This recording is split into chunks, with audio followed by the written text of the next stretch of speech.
Dans une petite ville entourée d'arbres verts remplis de fleurs, vivait une sympathique vieille dame dans une ferme confortable. Son nom était Marguerite. Elle était bien connue car elle prenait soin des animaux avec beaucoup de patience, d'amour et de tendresse. Parmi ces animaux, il y en avait un qui était son préféré, un petit âne appelé Bénédicte. Elle l'appelait affectueusement Béné. Béné arriva à la ferme alors qu'il n'était qu'un ânon, et donna Marguerite l'éleva avec le même soin que l'on donne à un enfant.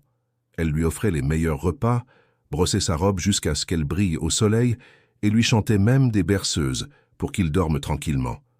Au fil des ans, Bénédicte grandit, devenant un âne fort et robuste. Cependant, à mesure qu'il grandissait, son ego augmentait également, le rendant vaniteux et têtu.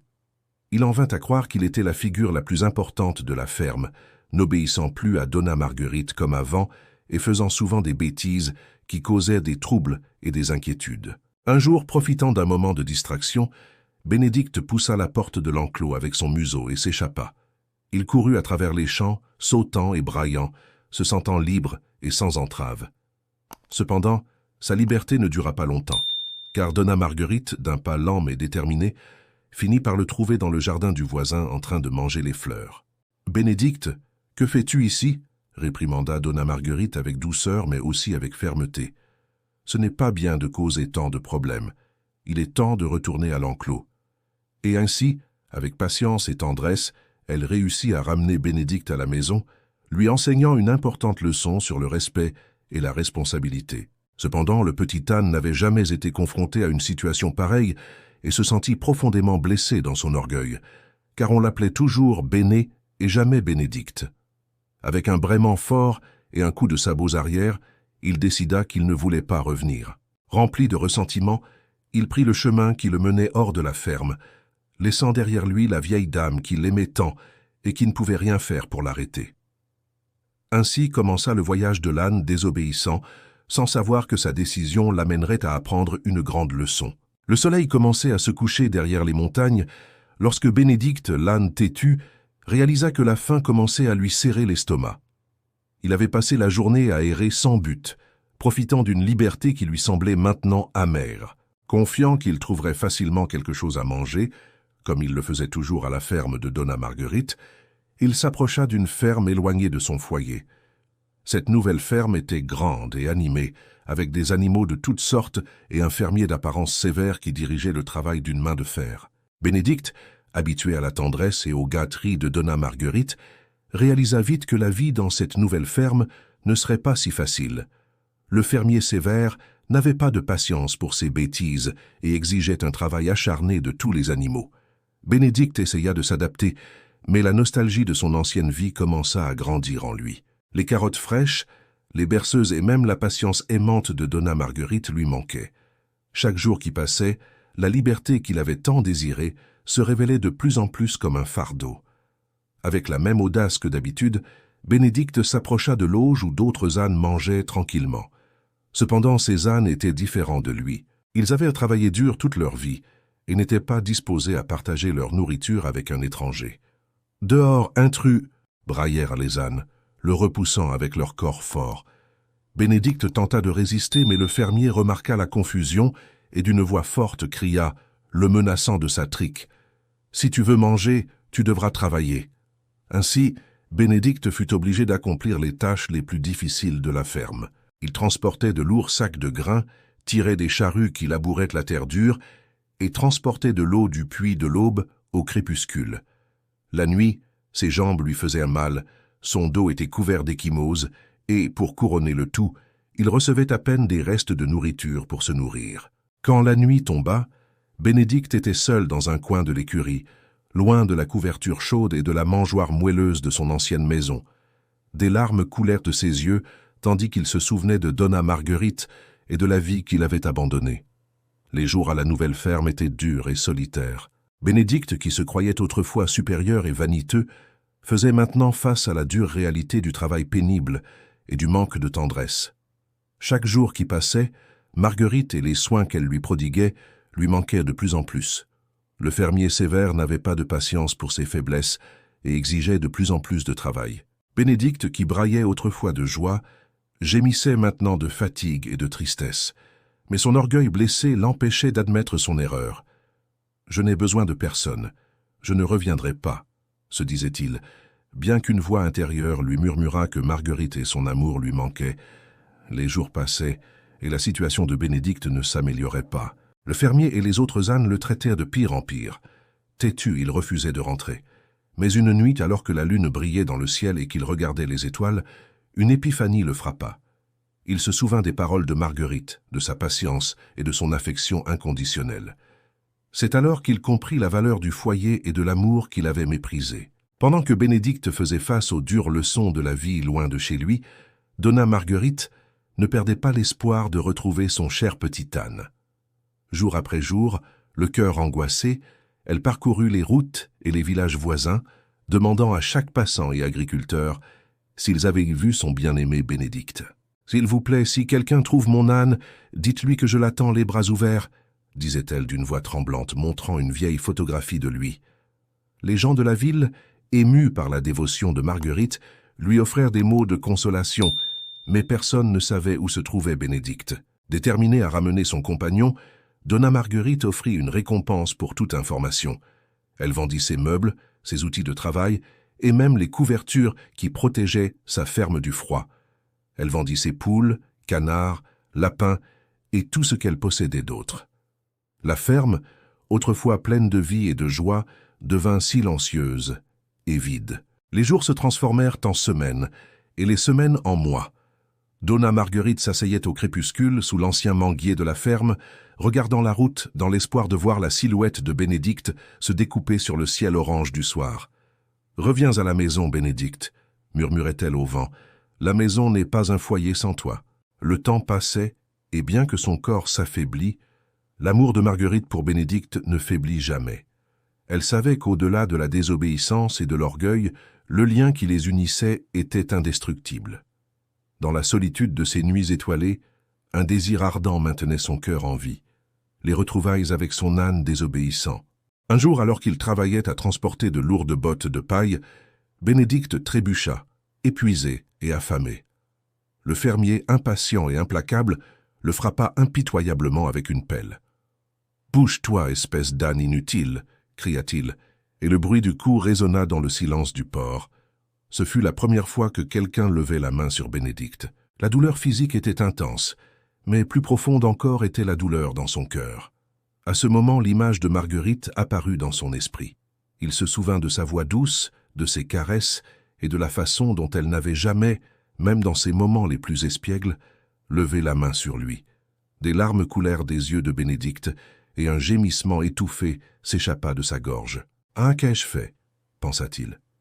La nostalgie de Donna Marguerite et de l'amour inconditionnel qu'elle lui offrait grandissait en lui à chaque instant.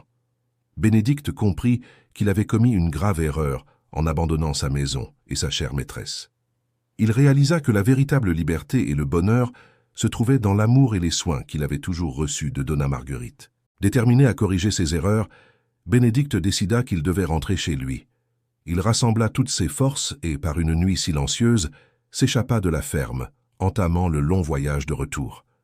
Pendant qu'il marchait, ses souvenirs de Donna Marguerite et de la ferme le motivaient à avancer, malgré la fatigue et la douleur.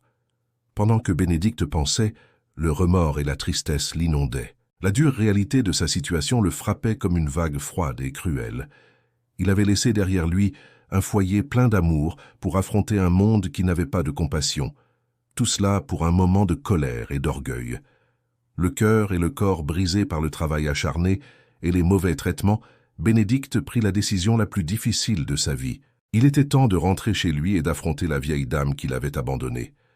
Il ne savait pas s'il serait bienvenu, mais l'espoir de recevoir au moins un regard de pardon le poussait à avancer. À pas lents et lourds, il commença le long voyage de retour vers la ferme de Donna Marguerite, où il était autrefois heureux et aimé.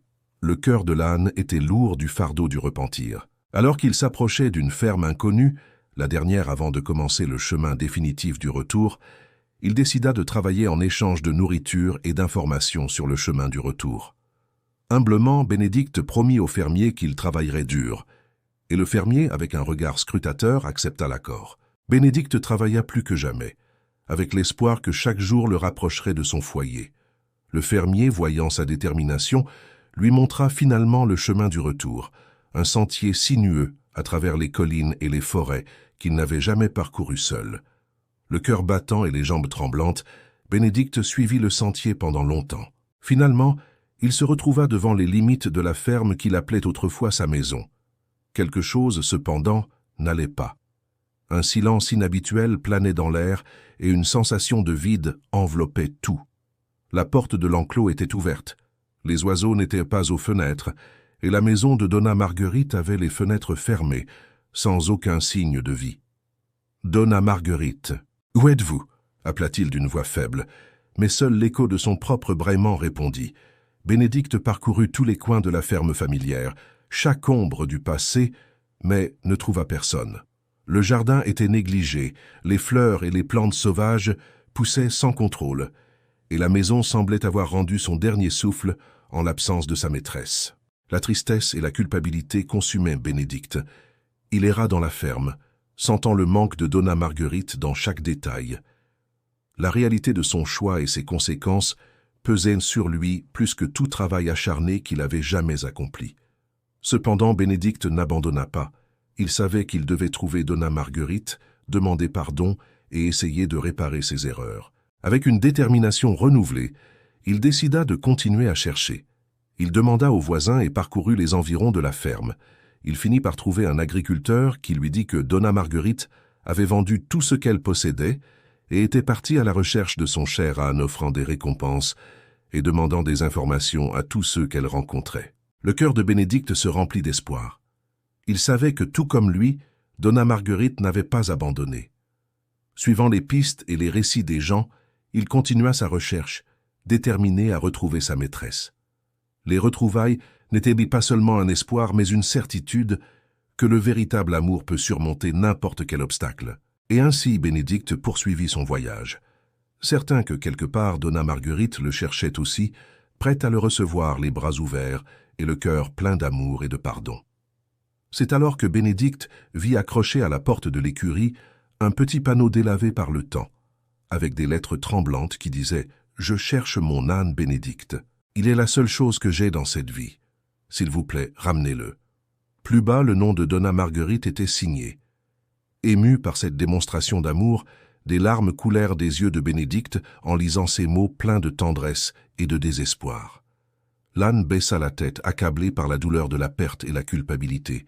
« Je suis arrivé trop tard, » pensa-t-il. « Mon orgueil m'a éloigné d'un foyer qui était un refuge d'amour et de tendresse, maintenant transformé en un monument de solitude et de remords. » La nuit tomba sur la ferme abandonnée et, sous le manteau d'étoiles, Bénédicte pleura la vieille dame qu'il aimait et qui était morte en l'attendant. Il était trop tard, et maintenant, dans le calme de la nuit, il comprenait la profondeur de son erreur et le prix de sa désobéissance.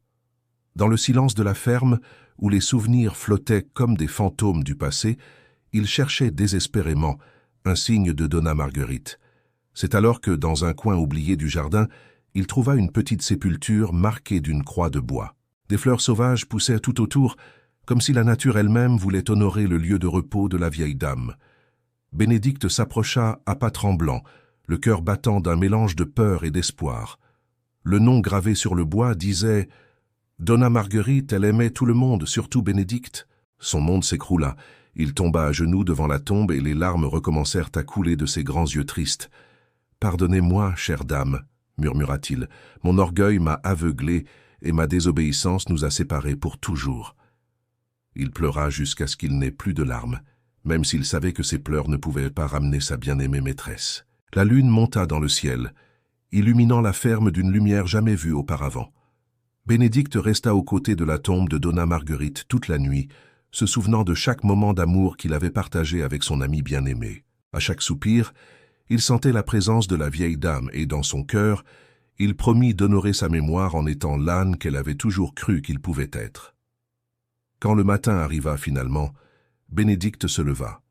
Il savait que, même si Donna Marguerite n'était plus physiquement présente, son esprit et son amour vivraient pour toujours dans la ferme. Avec un dernier regard vers la tombe, il promit de ne plus jamais laisser l'orgueil l'éloigner de ce qui importait vraiment. Désormais, il vivrait pour garder vivante la mémoire de Donna Marguerite, prenant soin de la ferme, avec le même amour et le même dévouement qu'elle avait toujours démontré. Et ainsi, Bénédicte trouva un nouveau but, déterminé à transformer sa douleur et son repentir en actions qui honoraient la bonté et la patience de sa chère Donna Marguerite. Les jours passèrent depuis que Bénédicte était revenue à la ferme. Bien que son cœur fût rempli de repentir et d'amour pour Donna Marguerite, la solitude et la tristesse étaient ses seuls compagnons. Il s'occupait de la ferme avec dévotion, mais l'absence de sa bien-aimée maîtresse pesait plus lourd que n'importe quel sac de grains. Un matin, les voisins qui passaient par la ferme remarquèrent un silence plus profond que la normale. En s'approchant, ils trouvèrent Bénédicte couchée, immobile sur le sol, à côté de la tombe de Donna Marguerite. L'âne désobéissant, qui avait appris la plus difficile des leçons, était mort de tristesse, la tête posée sur la terre qui recouvrait sa chère maîtresse. La nouvelle se répandit dans la ville, et tous se souvinrent de l'histoire de l'âne et de la vieille dame. En sa mémoire, les voisins prirent soin de la ferme et plantèrent des fleurs autour de la tombe, créant un petit sanctuaire d'amour et de remords. L'histoire de Bénédicte, l'âne désobéissant, nous enseigne que l'orgueil et la désobéissance peuvent nous mener sur des chemins de solitude et de tristesse. Elle nous rappelle que l'amour et la patience sont des trésors que nous devons valoriser et soigner. Il n'est jamais trop tard pour changer et chercher le pardon, mais aussi que nous devons agir rapidement. Dans la vie, nous laissons parfois le nuage de l'orgueil et de la désobéissance obscurcir notre jugement, nous éloignant de ceux qui nous aiment. Cette histoire nous enseigne que, bien que le repentir sincère ne puisse pas changer le passé, il peut illuminer notre avenir, nous guidant vers des actes de bonté et d'amour qui reflètent les leçons apprises. Que la mémoire de ceux que nous avons perdus soit toujours une flamme qui éclaire notre chemin. En se souvenant de la dévotion de Donna Marguerite et de l'amour qu'elle portait à Bénédicte, les voisins réalisèrent l'importance de maintenir son héritage vivant. Bénédicte, bien que décédée, laissa un exemple éternel de transformation et de rédemption. Son histoire continue d'être racontée, non seulement comme un avertissement sur les dangers de l'orgueil, mais aussi comme un hommage au pouvoir de l'amour et de la patience. Que sa mémoire inspire chacun à valoriser et à prendre soin des liens qu'il a, à chercher le pardon et à agir avec bonté, éclairant le chemin de tous ceux qui l'entourent. Si ce message a touché votre cœur de quelque manière que ce soit, veuillez le partager avec vos amis et vous abonner à la chaîne Ghost Verso. Laissez vos expériences dans les commentaires, quelque chose qui a marqué votre vie. Il est temps de partager vos histoires et vos expériences avec nous. Que Dieu vous bénisse et nous espérons vous voir dans la prochaine vidéo.